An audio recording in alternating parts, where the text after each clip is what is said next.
आज भी बहुत तेज़ बारिश हो रही थी। बारिश में भीगने से बचने के लिए रिहान एक घर के नीचे खड़ा हो गया था। बारिश रुकने के बाद रिहान अपने घर की ओर चल दिया। घर पहुंचकर उसने अपने हाथ पैर धोकर कपड़े बदले और खाना खाने लगा।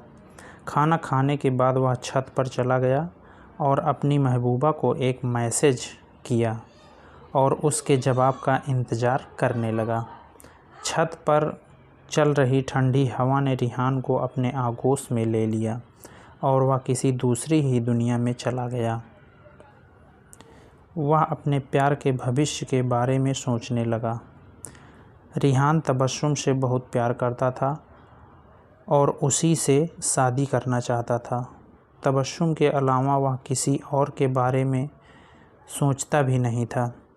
जब कभी घर में उसके रिश्ते की बात होती थी तो वह शादी करने से साफ मना कर देता था। रिहान के घर वाले तबस्सुम के बारे में नहीं जानते थे। वे सोचते थे कि अभी यह पढ़ाई कर रहा है इसलिए शादी से मना कर रहा है। पढ़ाई पूरी होने के बाद वह मान जाएगा। तभी अचानक रिहान के मोबाइल पर तबस्सुम का मैसेज आया। उसका दिल खुशी से झूम उठा। उसने मैसेज पढ़ा और उसका जवाब दिया। बातें करते करते दोनों एक दूसरे में खो गए। तबस्सुम भी रिहान को बहुत प्यार करती थी और शादी करना चाहती थी। अभी तक उसने भी अपने घर पर अपने प्यार के बारे में नहीं बताया था। वह रिहान की पढ़ाई ख़त्म होने का इंतज़ार कर रही थी। ऐसा नहीं था कि दोनों में सिर्फ प्यार भरी बातें ही होती थीं, बल्कि दोनों में लड़ाइयाँ भी होती थीं। कभी कभी तो कई दिनों तक बातें बंद हो जाती थीं। लड़ाई के बाद भी वे दोनों एक दूसरे को बहुत याद करते थे और कभी किसी बात पर चिढ़ाने के लिए मैसेज कर देते थे। मसलन, तुम्हारी फेसबुक की प्रोफाइल पिक्चर बहुत बेकार लग रही है, बंदर लग रहे हो तुम तो बहुत खूबसूरत हो ना बंदरिया। और लड़ते लड़ते फिर से बातें शुरू हो जाती थी। पिछले 3 सालों में वे दोनों एक दूसरे को प्यार करते थे और अब जाकर शादी करना चाहते थे। रिहान ने सोच लिया था कि इस साल पढ़ाई पूरी होने के बाद कोई अच्छी सी नौकरी कर वह अपने घर वालों को तबस्सुम के बारे में बता देगा। अगर घर वाले मानते हैं तो ठीक है, नहीं तो उनकी मर्ज़ी के खिलाफ़ शादी कर लेगा। वह किसी भी हाल में तबस्सुम को खोना नहीं चाहता था। एक दिन रिहान की अम्मी बोली, तेरे मौसा का फ़ोन आया था, उन्होंने तुझे बुलाया है। मुझे क्यों बुलाया है? मुझसे क्या काम पड़ गया उन्हें? रिहान ने पूछा। अरे मुझे क्या पता कि क्यों बुलाया है, वह तो हमें वहीं जाकर पता चलेगा, उसकी अम्मी ने कहा। कुछ देर बाद वे दोनों मोटरसाइकिल से मौसा के घर की तरफ चल दिए। रिहान के मौसा पास के शहर में ही रहते थे। 1 घंटे में वे दोनों वहां पहुंच गए। वहां पहुंचकर रिहान ने देखा कि घर में बहुत लोग जमा थे। उनमें उसके पापा, उसकी शादीशुदा बहन और बहनोई भी थे। यह सब देखकर रिहान ने अपनी अम्मी से पूछा, इतने सारे रिश्तेदार क्यों जमा हैं यहाँ, और पापा यहाँ क्या कर रहे हैं? वे तो सुबह दुकान पर गए थे। अम्मी बोली, तू अंदर तो चल, सब पता चल जाएगा। रिहान और उसकी अम्मी अंदर गए। वहाँ सबको सलाम किया और बैठकर बातें करने लगे। तभी रिहान के मौसा चिंतित होते हुए बोले, आसिफ की हालत बहुत ख़राब है। वो मरने से पहले अपनी बेटी की शादी करना चाहता है। आसिफ रिहान के मामा का नाम था।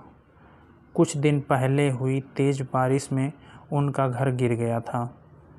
घर के नीचे दबकर मामा के 2 बच्चे और मामी की मौत हो गई थी। मामा भी घर के नीचे दब गए थे, लेकिन किसी तरह उन्हें निकाल कर अस्पताल में भर्ती करा दिया गया था। वहाँ डॉक्टर ने कहा था कि ये सिर्फ कुछ ही दिनों के मेहमान हैं, उनका बचना नामुमकिन है। फिर क्या किया जाए? रिहान की अम्मी बोली। आसिफ मरने से पहले अपनी बेटी की शादी रिहान के साथ कर देना चाहता था। वह आसिफ की आखिरी ख्वाहिश है और हमें इसे पूरा करना चाहिए। मौसा की यह बात सुनकर रिहान एकदम चौंक गया। उसके दिल में इतना तेज दर्द हुआ मानो किसी ने उसके दिल पर हजारों तीर एक साथ छोड़ दिए हों। उसका दिमाग सुन्न हो गया। ठीक है, हम आसिफ के सामने इन दोनों की शादी करवा देते हैं, रिहान की अम्मी ने कहा। रिहान मना करना चाहता था लेकिन वह मजबूर था। उसी दिन शादी की तैयारी होने लगी और आसिफ को भी अस्पताल से मौसा के घर ले आया गया। शाम को दोनों का निकाह करवा दिया गया। शादी के बाद रिहान अपनी बीवी और माँ बाप के साथ घर आ गया। पूरे रास्ते वह चुप रहा। उसका दिमाग काम नहीं कर रहा था। वह समझ नहीं पा रहा था कि उसके साथ क्या हुआ है। घर पहुंचकर रिहान कपड़े बदलकर छत पर चला गया। उसने तबस्सुम को एक मैसेज किया। थोड़ी देर बाद तबस्सुम का फ़ोन आया। रिहान के फ़ोन उठाते ही तबस्सुम गुस्से में बोली, कहाँ थे आज पूरा दिन? एक मैसेज भी नहीं किया तुमने। तबस्सुम नाराज़ थी और वह रिहान को डांटने लगी। रिहान चुपचाप सुनता रहा। जब काफ़ी देर तक वह कुछ नहीं बोला तो तबस्सुम बोली, अब कुछ बोलोगे भी या चुप ही बैठे रहोगे? मेरी शादी हो गई है आज, रिहान धीमी आवाज़ में बोला। तबस्सुम बोली, मैं सुबह से नाराज़ हूँ और तुम मुझे चिढ़ा रहे हो? नहीं यार, सच में आज मेरी शादी हो गई। उसी में बिजी था इसलिए मैं बात नहीं कर पाया तुमसे। क्या सच में तुम्हारी शादी हो गई? तबस्सुम ने रोआसी आवाज़ में पूछा। हाँ, सच में मेरी शादी हो गई, रिहान ने दबी आवाज़ में कहा। उसकी आवाज़ में उसके टूटे हुए दिल और उसकी बेबसी साफ झलक रही थी। ऐसा लग रहा था जैसे वह जीना ही नहीं चाहता था।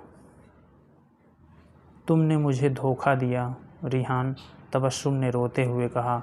मैं कुछ नहीं कर सकता था, मेरी मजबूरी थी। यह कहकर रिहान भी रोने लगा। तुम धोखेबाज हो, तुम झूठे हो, आज के बाद मुझे फ़ोन मत करना, कहकर तबस्सुम ने फ़ोन काट दिया। फ़ोन रख कर रिहान रोने लगा। वहाँ तबस्सुम भी रो रही थी। धन्यवाद दोस्तों। कहानी कैसी लगी कमेंट करके ज़रूर बताएं और इसी तरह की कहानियाँ देखने के लिए चैनल को सब्सक्राइब करें।